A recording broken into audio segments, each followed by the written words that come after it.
فرزند زہرا یہ حالات برے ہیں۔ کاشانۂ بصیرت ایک ایسا مکمل یوٹیوب چینل جس پر محروم بصارت کے لیے بالخصوص اور تمام افراد کے لیے بالعموم سینکڑوں کی تعداد میں اسلامی کتب دستیاب ہیں۔ لہذا گزارش ہے کہ آپ اپنی ذمہ داری نبھاتے ہوئے کاشانۂ بصیرت کو سبسکرائب کرنے کے ساتھ ساتھ بیل آئیکن کو پریس کیجیے تاکہ آپ علم کے حصول کے ساتھ ساتھ مذہب اہل بیت کی اشاعت میں بھی اہم کردار ادا کرتے رہیں۔ کاشانۂ بصیرت، کاشانۂ بصیرت، کاشانۂ بصیرت۔ فرزند زہرا یہ حالات برے ہیں۔ اعوذ باللہ من الشیطان اللعین الرجیم، بسم اللہ الرحمن الرحیم۔ السلام علیکم، یہ کاشانۂ بصیرت کا یوٹیوب چینل ہے جس سے میں آپ سے مخاطب ہوں، اور ہم پڑھ رہے ہیں کتاب کلام امیر المومنین شرح نہج البلاغہ، اور خطبہ نمبر 43 پڑھیں گے انشاءاللہ۔ آئیے شروع کرتے ہیں۔ وَمِن کلام اللہ علیہ السلام وقد اشار علیہ اصحابہ بالاستعداد لحرب اہل الشام بعد ارسالہ جریر بن عبد اللہ البجلی الی معاویۃ ولم ينزل معاویۃ علی بیعتہ۔ جب امیر المومنین علیہ السلام نے جریر بن عبداللہ بجلی کو اپنے نمائندے کی حیثیت سے امیر شام سے گفتگو کرنے کے لیے بھیجا اور امیر شام بیعت کے لیے حاضر نہیں ہوا، تو آپ کے اصحاب نے استدعا کی کہ شامیوں سے جنگ کی تیاری کی جائے۔ امام نے اس مشورے کو قبول نہیں کیا اور اس کے لیے واضح اور روشن دلیل بیان کی۔ سند خطبہ، یہ خطبہ نہج البلاغہ کے علاوہ نہج البلاغہ سے پہلے 2 کتابوں میں تھا۔ پہلا کتاب صفین نصر ابن مزاحم کی، دوسرا کتاب الامامۃ والسیاستہ، مختصر تفاوت کے ساتھ۔ اس خطبے کے دوسرے حصے کو ابن عبدریہ نے کتاب عقد الفرید میں بھی نقل کیا ہے۔ خطبہ ایک نگاہ میں، یہ خطبہ در حقیقت 2 حصوں پر مشتمل ہے، جن میں سے ہر ایک علیحدہ اور مخصوص کیفیت اور حال کا حامل ہے، اور بظاہر نظر یہ آتا ہے کہ ان میں سے ہر ایک حصہ علیحدہ اپنا مخصوص عنوان اور مقام رکھتا ہے، لیکن سید رضی رحمۃ اللہ علیہ نے ان کی مناسبت کی وجہ سے انہیں یکجا کر دیا ہے۔ پہلا حصہ جریر بن عبداللہ رضی اللہ کے واقعے سے متعلق ہے، اور دور عثمانی میں ہمدان کے گورنر تھے۔ امیر المومنین سے لوگوں کی بیعت اور جنگ جمل کے ختم ہونے کے بعد جب امام کوفہ تشریف لائے تو آپ نے تمام گورنروں کو خطوط بھیجے، اور ایسا ہی ایک خط جریر کو بھی بھیجا اور اس سے بیعت طلب کی۔ جریر نے امام کے خط کو غیر معمولی احترام کیا اور لوگوں کو بڑے زور و شور سے امام کی بیعت کی دعوت دی، جسے لوگوں نے قبول کر لیا۔ اس کے بعد جریر نے ایک خط آذربائیجان کے گورنر اشعث کے نام بھی لکھا اور اسے تاکید کی کہ وہ بھی لوگوں سے امیر المومنین کے لیے بیعت لے۔ پھر جریر امام کے دیدار کے لیے کوفہ آ گئے۔ جریر جو بھی جیم رے یہ رے ہے، جریر نے امام سے درخواست کی کہ چونکہ اہل شام اس کے قریبی واقف اور ہم شہری ہیں، اس لیے غالباً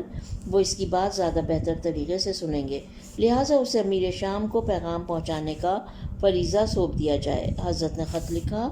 اور انہیں شام روانہ کر دیا۔ انہوں نے شام پہنچ کر امیر شام کو بیعت امام کی دعوت دی اور اس کے ہر عذر اور بہانے کا معقول جواب دیا، لیکن امیر شام نے کسی طور پر پذیرائی نہیں کی اور ٹال مٹول کرتا رہا۔ اس نے جریر کی وساطت سے امام کو خط لکھا اور اپنے لیے مصر اور شام کی حکومت طلب کی، اور اس سلسلے میں لوگوں کو امام کے خلاف بھڑکانا شروع کر دیا۔ حضرت نے جریر کو امیر شام کے مکروہ فریب سے آگاہ کیا۔ نتیجتاً جریر مایوس ہو کر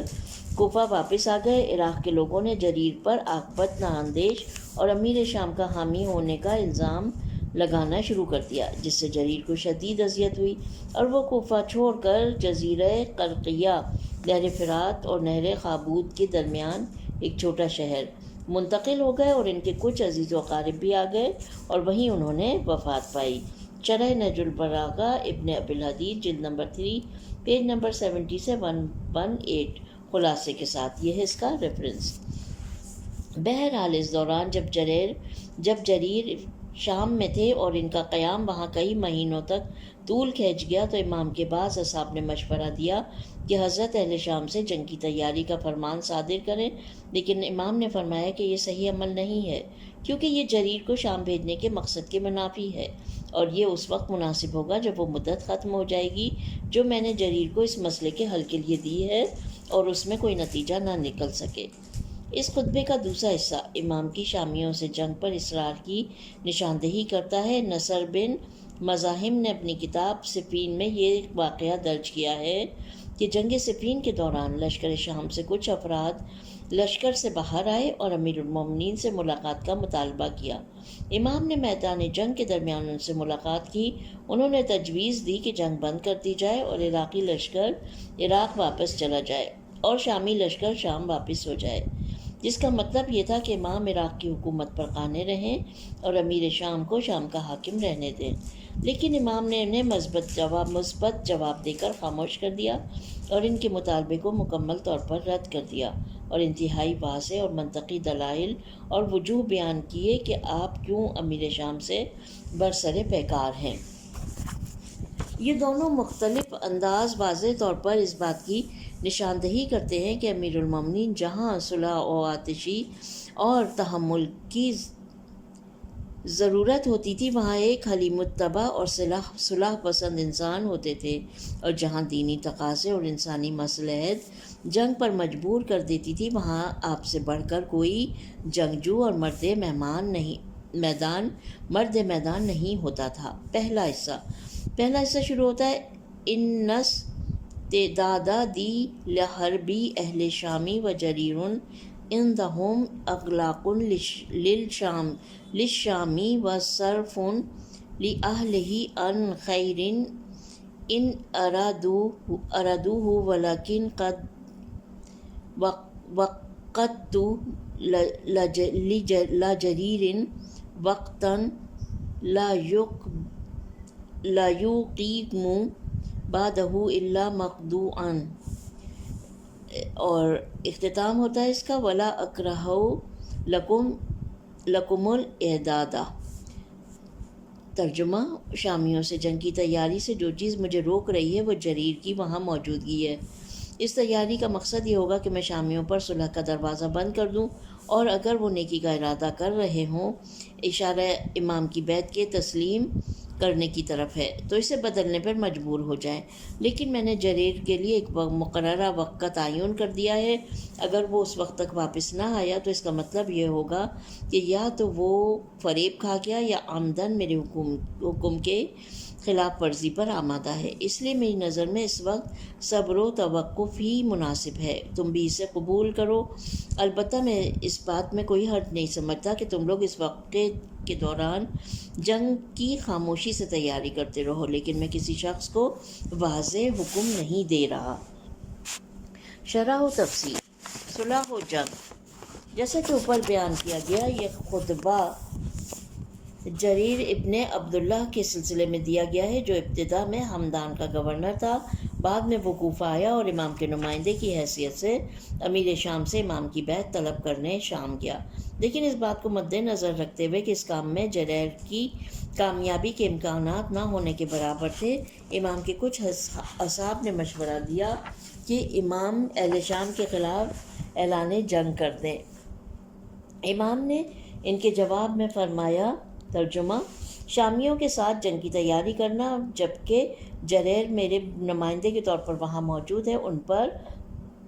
صلح کی راہ بند کر دینے کا سبب بنے گا، اور اگر وہ نیک عمل کا ارادہ کر رہے ہوں، اشارہ امام کی بیعت قبول کرنے کی طرف ہے، تو اس سے رک جائیں گے۔ امام کا یہ ارشاد واضح طور پر اس حقیقت کا مظہر ہے کہ آپ ایک بلند مرتبہ اسلامی پیشوا کی حیثیت سے صرف جنگ ہی کو اختلافات کے دور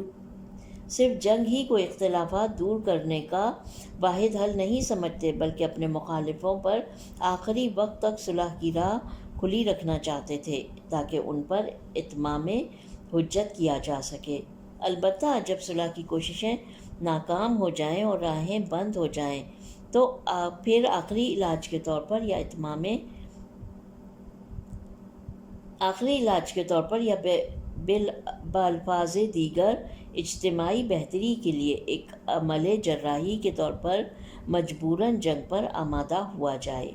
قابل توجہ امر یہ ہے کہ امام علیہ السلام امیر شام کے عقیدے پر بھروسہ نہیں کر رہے تھے، بلکہ اہل شام کی عمومی فکر کے بارے میں غور و فکر کر رہے تھے۔ اس لیے فرماتے ہیں اغلاق للشام، یہ شام پر صلح کا راستہ بند کرنا ہے۔ اغلاق باب افعال کا مصدر ہے جس کے معنی ہے بند کرنا، اور عام طور پر کسی کام کو بند کرنے کے معنی میں استعمال ہوتا ہے۔ آگے چل کر ارشاد فرماتے ہیں ترجمہ، اور ان شامیوں کو عمل خیر بیعت سے روک دینا ہے اگر ان کا ایسا ارادہ ہو تو۔ یہ اس بات کی طرف اشارہ ہے کہ اہل شام کو بغیر کسی دلیل اور واضح توجیہ کے جنگ میں نہیں جھونکنا چاہیے، اور انہیں نیک نیتی اور عمل صالح کی طرف لوٹنے سے باز نہیں رکھنا چاہیے۔ اگرچہ یہ خیالات اور نظریات گرم جوش اور تند و تیز فطرت افراد کے لیے آسانی سے قابل قبول نہیں ہوتے، لیکن ایک زیرک اور بیدار مغز رہنما ایسے مسائل میں گرم مزاجی اور تند و تیز جذبات سے مغلوب نہیں ہوتا، بلکہ خود پر قابو رکھتا ہے اور اپنے نفس کو اس راہ پر چلنے پر مجبور کرتا ہے جو خدا کو پسند ہو، اور عقل اور منطق اس کی نشاندہی کرتے ہوں۔ اس کے بعد اس خیال سے کہ کہیں آپ کے اصحاب یہ تصور نہ کر لیں کہ شامیوں کو دی گئی یہ مہلت غیر معینہ حد تک دی گئی ہے، مزید فرماتے ہیں میں نے جریر کے لیے ایک مدت متعین کر دی ہے، اگر اس وقت تک وہ کوئی جواب لے کر واپس نہیں آیا تو وہ امیر شام کے فریب میں آ گیا ہے یا میرے حکم سے باغی ہو گیا ہے۔ میں نے ترجمہ پڑھا۔ در حقیقت امام نے دور اندیشی اور مصالح مسلمین کو مد نظر رکھتے ہوئے اور اس وجہ سے کہ کہیں یہ فرصت ہاتھ سے نہ نکل جائے، جریر کے لیے اپنا کام مکمل کرنے کی خاطر ایک وقت معین کر دیا تھا، کیونکہ آپ کا خیال تھا کہ ممکن ہے امیر شام جریر کو مختلف حیلوں اور بہانوں سے زیادہ عرصے روکے رکھے اور دفع الوقتی کرتا رہے تاکہ اپنے لیے زیادہ سے زیادہ سامان جنگ مہیا کر سکے اور اس کے بعد بیعت امام سے انکار کر دے، جبکہ اس کی وجہ سے اصحاب امام کے ہاتھ جنگ کی تیاری کی مہلت ختم ہو جائے۔ لیکن یہاں سوال یہ اٹھتا ہے کہ امام نے یہ کیوں فرمایا کہ اگر جریر میرے مقرر کردہ وقت سے زیادہ رکتا ہے تو یا تو وہ امیر شام کے فریب میں آ گیا ہے یا پھر میرے خلاف پرچم بغاوت بلند کر رہا ہے، کیونکہ یہ بھی ممکن ہو سکتا تھا کہ یہ اضافی قیام کسی دوسرے عذر مثلاً بیماری وغیرہ کی وجہ سے ہو جو اسے اچانک لاحق ہو گئی ہو۔ اس سوال کا جواب یہ ہے کہ یہ تمام احتمالات مندرجہ بالا دونوں احتمالات کے مقابلے میں بہت کمزور اور ضعیف ہیں اور ناقابل قبول ہیں۔ اس مسئلے میں علماء اصول ایسے موقعوں پر حاکم کی سلامتی سے تعبیر کرتے ہیں یا باقی تمام وجوہات کی کوئی اہمیت نہیں۔ اس کے بعد اپنے اعصاب کو تسلی اور تشفی دینے اور ان کے جذبات کو قابو رکھنے کے لیے ارشاد فرماتے ہیں میری نظر میں ترجمہ پڑھ رہی ہوں، میری نظر میں اس وقت صبر کرنا بہتر ہے، تم بھی میری رائے سے اتفاق کرو اور اس پر عمل کرو۔ امام نے ایک لفظ استعمال کیا ہے الاناتا، اناتا صبر کرنا اور خود پر قابو رکھنا ہے۔ پھر امام نے فرمایا اروِدو اصل مادہ رود بوزن نور بمعنی کسی ایسی چیز کے صبر کے ساتھ طلب اور قبول ہے۔ ارادہ کا لفظ بھی اسی سے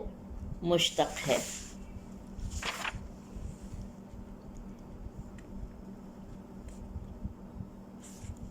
امام نے جو فرمایا وہ اس کا اردو ترجمہ ایک دفعہ پھر پڑھتی ہوں کہ اور پھر ہم کنٹینیو کریں گے آگے۔ میری نظر میں اس وقت صبر کرنا بہتر ہے، تم بھی میری رائے سے اتفاق کرو اور اس پر عمل کرو۔ لیکن دوسری طرف اس بات کے پیش نظر کہ کہیں آپ کے اصحاب ان حساس اور فیصلہ کن لمحات میں غافل نہ ہو جائیں اور صلح کا دروازہ بند ہو جانے کی صورت میں جنگ کے لیے ان کا عزم راسخ کمزور نہ پڑ جائے اور دشمنان خدا کے خلاف ان کا غم و غصہ ضرورت پڑنے کے وقت ٹھنڈا نہ پڑ جائے۔ مزید فرماتے ہیں وَلَا أَكْرَهُ لَكُمُ الْإِعْدَادَ، لیکن میں اس بات سے ناخوش نہیں ہوں گا کہ تم اس دوران جنگ کی تیاری کرتے رہو، البتہ میں کسی شخص کو ایسا کرنے کا حکم بھی نہیں دے رہا۔ یہ اس بات کی طرف اشارہ ہے کہ میں اعلان جنگ اس لیے نہیں کر رہا کہ یہ عمل میرے صلح کے لیے بھیجے گئے پیغام کی منافی ہوگا، لیکن یہ کسی بھی طریقے سے اس بات کے معنی نہیں ہے کہ تم اس دوران جنگ کی تیاری کرتے رہو۔ یہ در حقیقت انتہائی عاقلانہ اور منطقی طرز عمل ہے جو ان حالات میں اختیار کیا جا سکتا ہے، یعنی نہ تو صلح و آتشی کا دروازہ بند کر دیا جائے، عاقبت نااندیش افراد اپنی تنگ نظری اور غصے کی بنا پر کوئی منافقانہ و متضاد عمل بروئے کار نہ لائیں اور نہ فرصت عمل کو ضائع اور رائیگاں کریں۔ نکتہ: اصل ہدف صلح و بیعت کی دعوت دینا تھا۔ ان چند تاریخ سے ناواقف اور آگاہی نہ رکھنے والے افراد کے خیالات کے برعکس جو وہ امام اور امیر شام کی جنگ کے بارے میں رکھتے ہیں، امام نے امیر شام سے ہرگز اس وقت تک جنگ شروع نہیں کی جب تک ہر ممکنہ طریقے سے اس پر حجت تمام نہیں کر لی، اور یہ جنگ بھی امیر شام اور شامیوں کی مسلمانوں کے درمیان تفرقہ ڈالنے کی کوششوں کے خلاف آخری علاج اور حل کے لیے کی گئی تھی۔ مندرجہ بالا خطبہ بخوبی اس بات کی نشاندہی کرتا ہے کہ امام نے اپنے اصحاب کے اس مشورے کو کہ شامیوں کے خلاف اعلان جنگ کر دیا جائے کبھی تسلیم نہیں کیا، اور وہ اس وقت تک سکوت اختیار کیا جب تک امید تھی کہ مصالحت اور مسالمت کے لیے کیے جانے والے اقدامات کا کوئی مثبت نتیجہ برآمد ہو سکتا ہے۔ وہ خط جو امام نے جریل کے ہمراہ شام بھیجا تھا وہ پہلا خط جو آپ کے ابتدائی خطوط میں شمار کیا جاتا ہے، اس مدعا پر واضح گواہ ہے۔ یہ خط جو نہج البلاغہ کے اس حصے میں جہاں آپ کے مختلف مکتوبات درج کیے گئے ہیں، چھٹے مکتوب کے طور پر درج کیا گیا ہے، اس بات کی نشاندہی کرتا ہے کہ امام نے واضح دلیل اور منطق کے ساتھ، جس کو رد کرنے کا کم از کم امیر شام کے پاس کوئی جواز نہیں تھا، اسے نصیحت کی اور فرمایا: انہی لوگوں کے گروہ نے جنہوں نے خلیفہ اول، خلیفہ ثانی اور خلیفہ ثالث کی بیعت کی تھی، اب میری بیعت اختیار کی ہے، اس لیے نہ ان لوگوں کو جو موجود تھے اس بیعت کو توڑنے کا اختیار ہے، نہ ان لوگوں کو جو موجود نہیں تھے اسے رد کرنے کی اجازت ہے۔ اگر تو یہ مانتا کہ خلیفہ کا انتخاب شورا کے ذریعے ہو جیسا کہ پہلا ہوا ہے تو اس کا بھی یہی نتیجہ نکلتا ہے۔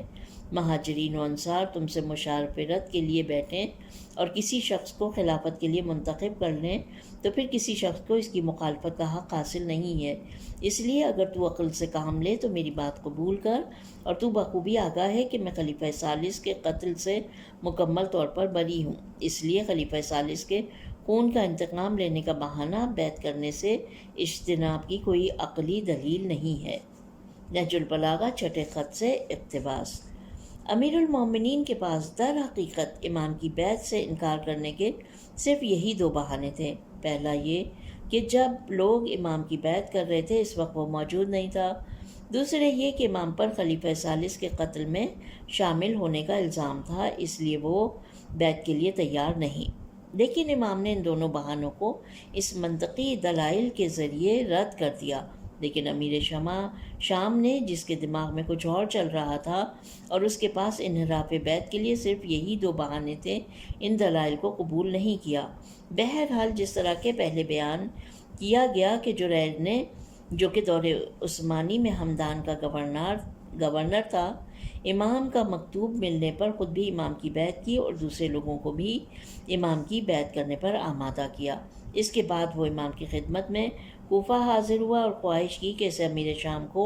بیعت کی دعوت دینے کے لیے امام کا نمائندہ مامور کیا جائے، کیونکہ شام میں اس کی قوم اور ہم وطنوں کی کافی تعداد موجود تھی اور اس کا خیال تھا کہ وہ اس سلسلے میں زیادہ مؤثر ثابت ہو سکتا ہے۔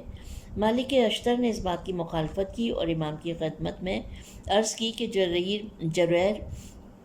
قابل اعتماد شخص نہیں، اگرچہ اس کی فکر ہماری فکر سے مطابقت رکھتی ہے، لیکن اس کا میلان امیر شام کی طرف ہے۔ امام نے اس تعریف کو جو پیغمبر اکرم صلی اللہ علیہ وسلم نے جریر کے لیے کی تھی مد نظر رکھتے ہوئے، اور اس وجہ سے بھی کہ ابھی تک جریر سے کوئی مخالفت ظہور میں نہیں آئی تھی، جریر کو اس عہدے پر مامور کر دیا۔ شاید اس کی وجہ یہ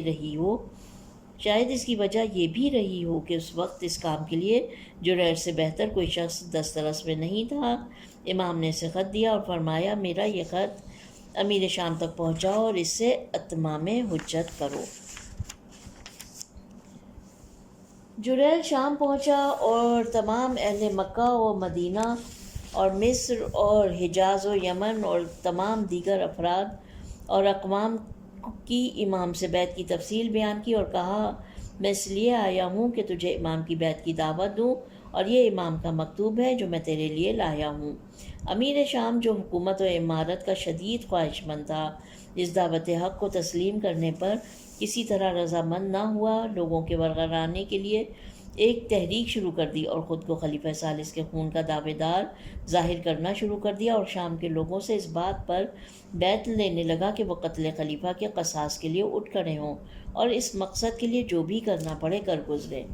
جریر نے اسے پھر نصیحت کی کہ وہ اس تفرقہ اندوزی اور نفاق سے ہاتھ اٹھائے اور امام کی بیعت کر لے، لیکن امیر شام نے جواب دیا کہ یہ اتنا آسان مسئلہ نہیں ہے، بلکہ اس میں بہت سی پیچیدگیاں ہیں جن کے بارے میں مجھے بہت سے اندیشے ہیں۔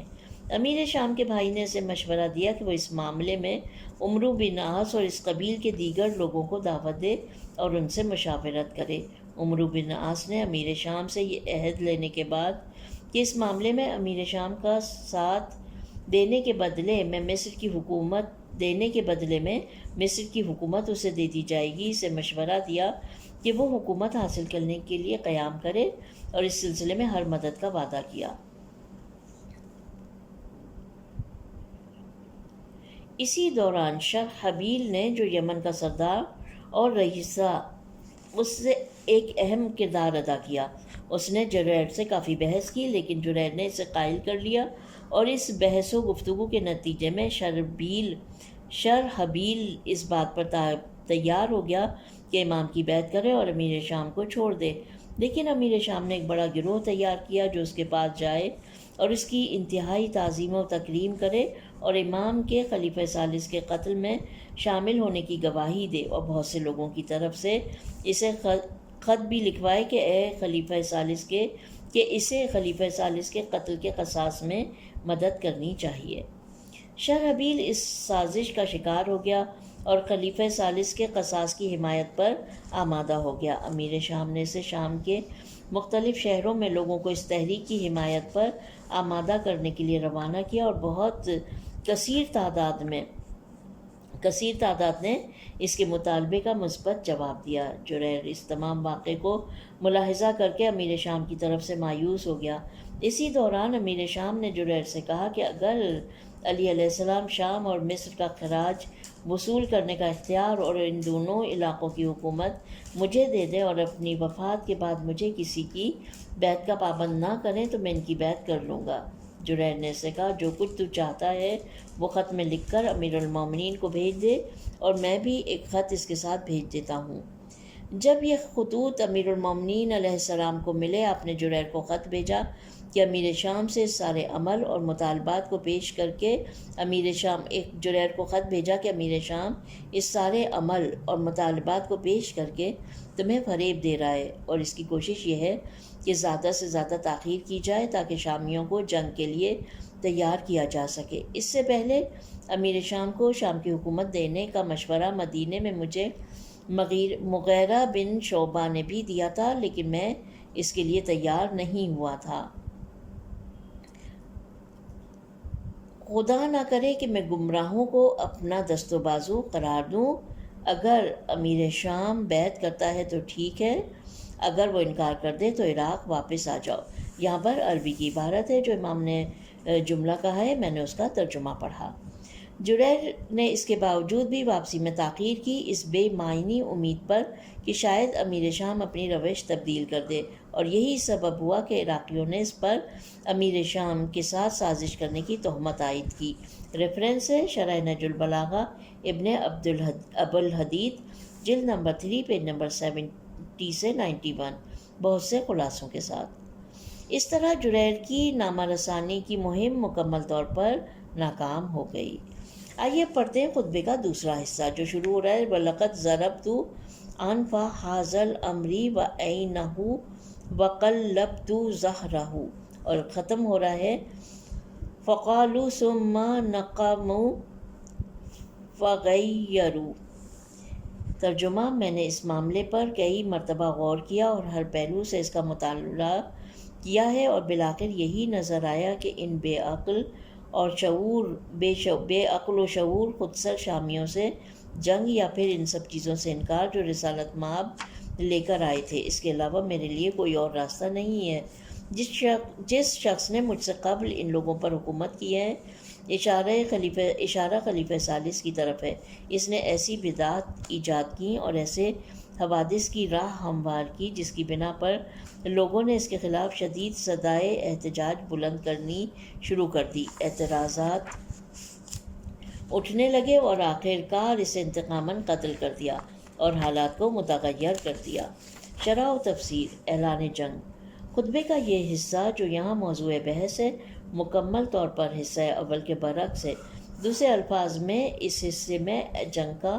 اعلان کیا جا رہا ہے۔ پہلے حصے میں امام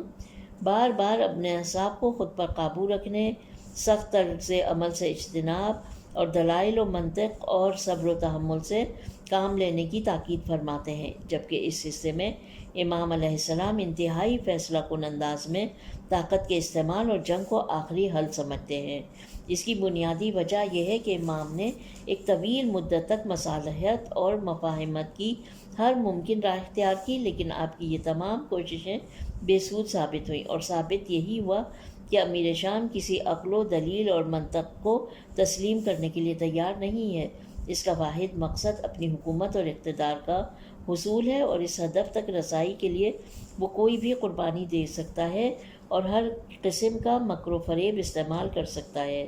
یہ حقیقت روز روشن کی طرح عیاں ہے کہ ایسے شخص کے مقابلے کے لیے صرف دو ہی راستے نظر آتے ہیں، ان کے علاوہ کسی تیسرے راستے کا کوئی وجود نہیں۔ ایک یہ کہ اس کے مقابلے میں شکست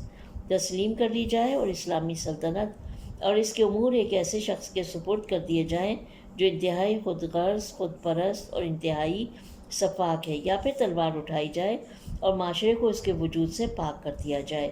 اس دلیل کی بنا پر امام ارشاد فرماتے ہیں،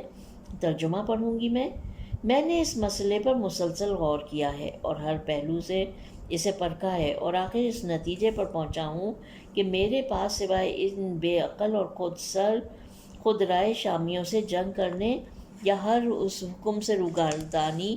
کرنے کے سوائے جو پیغمبر اسلام نے دیا ہے کوئی اور تیسرا راستہ نہیں ہے۔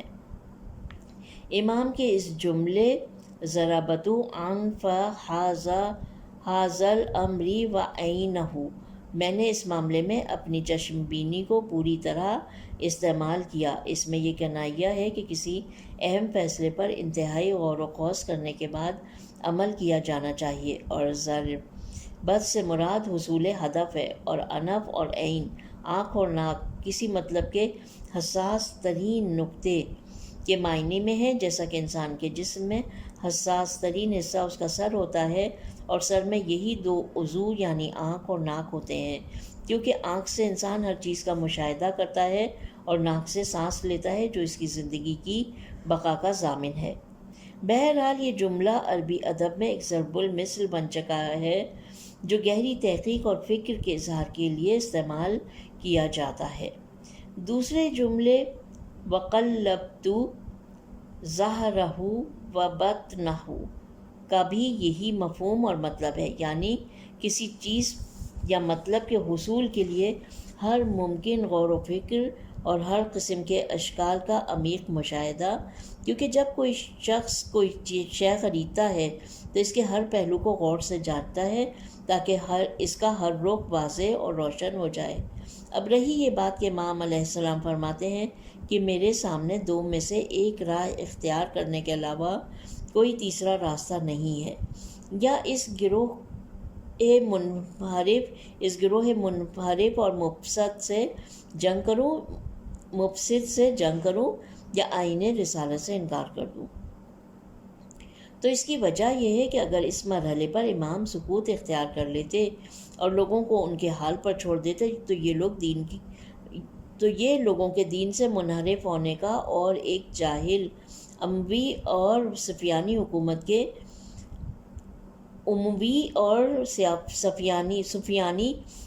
کے قیام اور عصر جاہلیت کے اقدار کے احیا کا سبب بن جاتا، اور اس کا مطلب یہ ہوتا کہ ان تمام دینی اور اخلاقی اقدار کو ٹھکرا دیا جائے جن کی خاطر پیغمبر اسلام نے 23 سال سخت ترین مصائب اور اذیتیں برداشت کیں، اور امیر المومنین 25 سال خانہ نشینی اختیار کیے رہے۔ اس لیے اسلام کے اس فرزند رشید علی ابن ابی طالب کے لیے سوائے جنگ کے کوئی راہ باقی نہیں رہی تھی، اور یہی اس بات کا جواب ہے ان تمام لوگوں کے لیے جو امیر شام سے جنگ کے لیے امام کو ذمہ دار قرار دیتے ہیں۔ اس کے بعد خلیفہ ثالث کے قتل، جو امیر شام اور اس کے حامی افراد کے لیے ایک بہانہ تھا تاکہ اپنے مفسدانہ اہداف اور ہوسناک خواہشات کو پورا کر سکیں کی طرف اشارہ کرتے ہوئے فرماتے ہیں۔ ترجمہ: وہ شخص جو مجھ سے پہلے ان لوگوں پر حکومت کر رہا تھا، اس نے ایسی بدعات ایجاد کیں اور ایسے حوادث کی راہ ہموار کی کہ لوگوں نے اس کے خلاف آواز بلند کی، پھر شدید احتجاج کیا اور پھر اس سے انتقام لیا اور بدل دیا۔ اس بات سے امام کا مقصد یہ ہے کہ خلیفہ ثالث کے قتل کا اصل عامل اور محرک خود اس کی ذات تھی، کیونکہ اس نے ایسے اعمال انجام دیے جو سراسر عدالت اسلامی اور سنت پیغمبر کے خلاف تھے، اور یہی عام مسلمانوں کے اس کے خلاف غم و غصے کا سبب بنے، اور اس کے بعد ایک عمومی ناراضگی اور اعتراض کی خاطر کے اظہار کے طور پر اس کے قتل کا سبب بن گئے، اور غالباً اسی بنا پر تمام اصحاب رسول اس تمام معاملے پر خاموش تماشائی بنے رہے اور اپنی خاموش رضامندی سے خلیفہ ثالث کے مخالفین کے قیام کی حمایت کرتے رہے، یہاں تک کہ خلیفہ ثالث کے قتل کے بعد 3 دن تک ان کا بدن زمین پر پڑا رہا اور کسی نے دفن نہیں کیا۔ یہ خود اس حقیقت کی نشاندہی کرتا ہے کہ صحابہ اور دوسرے افراد ان سے کس حد تک ناراض اور برگشتہ ہو چکے تھے۔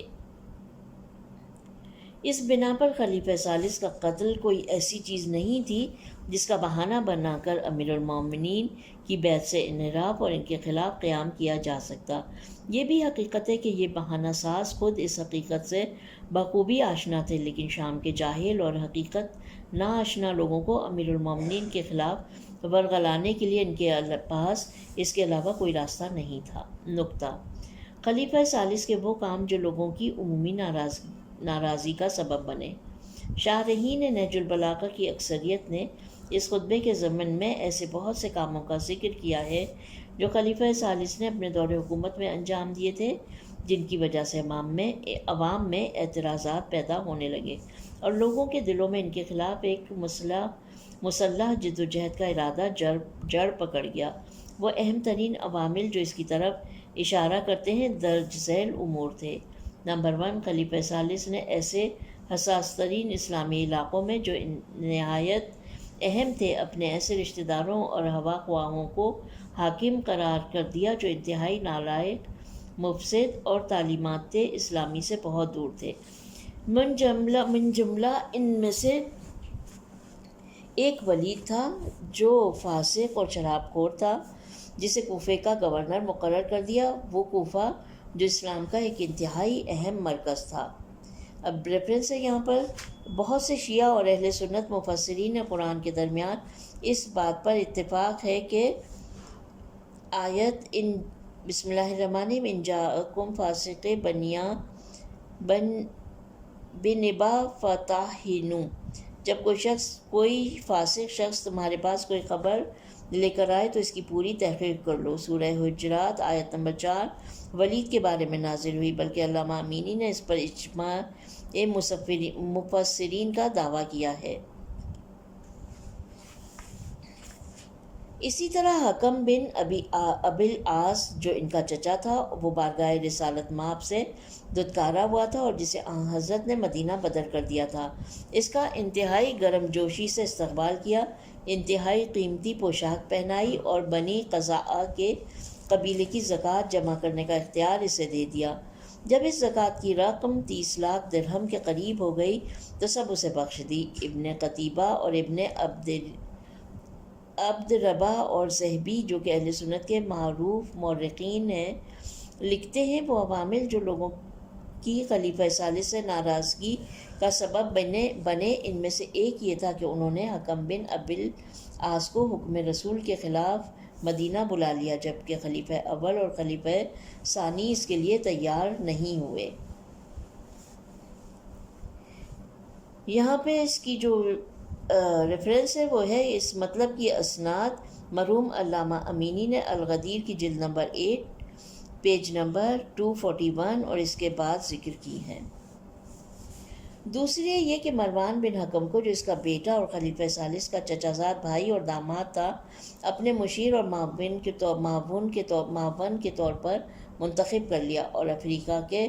خمس و غنائم جو 5 لاکھ دینار تھے اسے بخش دیے۔ ان کے مقابل انتہائی محترم اور بزرگ صحابی رسول ابو ذر کو شدید اذیتیں دی اور مختلف آزار پہنچائے، یہاں تک کہ مدینہ سے نکال کے ربضہ میں رہنے کا پابند کر دیا، جہاں کی آب و ہوا انتہائی خراب تھی۔ ابو ذر تمام عمر وہیں مقیم رہے اور اسی جگہ ان کا انتقال ہوا، اور ان کا گناہ صرف یہ تھا کہ وہ خلیفہ ثالث کی شرع و سنت کے منافی احکامات کی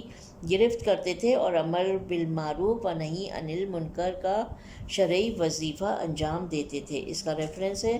الغدیر کی وہی اسناد صفحہ نمبر الغدیر کی وہی اسناد پیج نمبر 292 کے بعد۔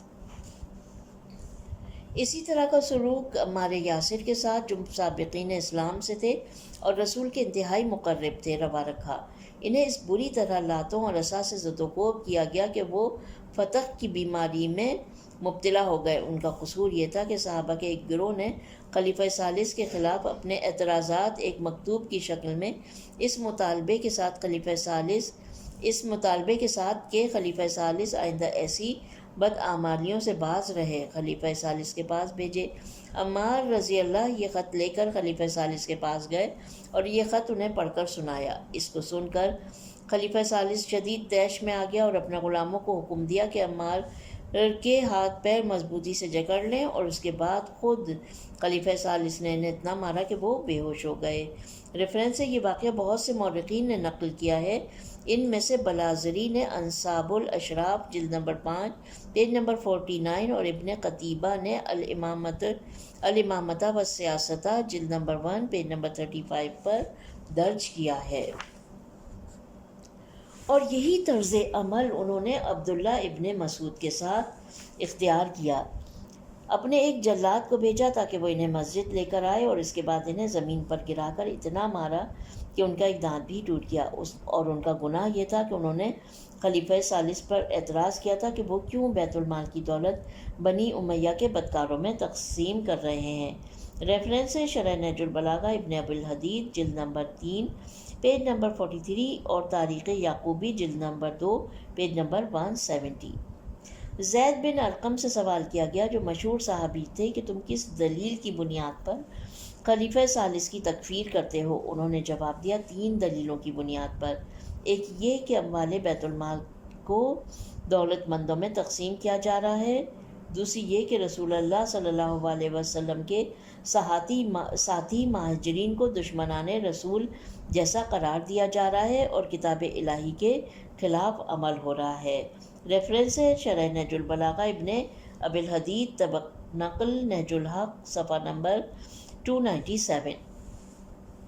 تیسری یہ کہ اموال بیت المال کو بغیر کسی حساب کتاب کے اپنے ہم قوموں اور عزیزوں میں تقسیم کرتے رہے، جبکہ مستند صاحبان ایمان فقر و فاقہ کی آگ میں جلتے رہے۔ اس کا ریفرنس ہے اس مطلب کی شرح پیام امام جلد اول خطبہ شقشقیہ کے ذیل میں دی گئی ہے، جن میں سے کچھ بطور نمونہ اوپر بیان کیے گئے ہیں۔ مورخین اور محدثین نے اوپر بیان کردہ ضعیف نکات کی بحث میں طویل تشریحات کی ہیں، جنہیں اگر جمع کیا جائے تو ایک سیغم کتاب تیار ہو جائے گی۔ حقیقت یہی ہے کہ مندرجہ بالا امور اور ایسے بہت سے دیگر اسباب تھے جن کی وجہ سے مدینہ کے تمام لوگ بشمول مہاجرین و انصار اور اصحاب پیغمبر خلیفہ ثالث کے مخالف ہو گئے اور وہ اسے مقام خلافت پیغمبر صلی اللہ علیہ وسلم کا اہل نہیں سمجھتے تھے۔ اسی دوران مصر، بصرہ اور کوفے کے ناراض اور مشتعل افراد مدینہ پہنچ گئے اور اعتراضات پیش کرنے شروع کر دیے۔ جب ان کے اعتراضات پر کوئی توجہ نہیں دی گئی اور ان کا کوئی حل نہیں پیش کیا گیا تو خلیفہ ثالث کو قتل کر دیا، جبکہ مدینہ کا کوئی مسلمان ان کی حمایت کے لیے کھڑا نہیں ہوا تھا۔ اس سے ثابت ہے کہ مدینہ کے عام مسلمان بھی ان سے شدید ناراض تھے۔ اس تمام صورتحال میں کہ امیر شام ان تمام عوامل سے کلی طور پر آگاہ تھا، جس کی وجہ سے عوام خلیفہ ثالث کے خلاف کھڑے ہوئے، مگر اس کے باوجود شام کے جاہل لوگوں کو امام کے خلاف بھڑکانے کے لیے وہ خلیفہ ثالث کے قتل کا قصاص لینے کے بہانے امام کے مقابلے پر کھڑا ہو گیا۔ یہاں پر خطبہ نمبر 43 ختم ہو جاتا ہے، اور پروردگار عالم سے دعا ہے کہ وہ ہماری اس کوشش کو اپنی بارگاہ میں قبول اور مقبول فرمائے۔ ربنا تقبل منا انک انت السمیع العلیم۔ اپنا بہت خیال رکھیں۔ خدا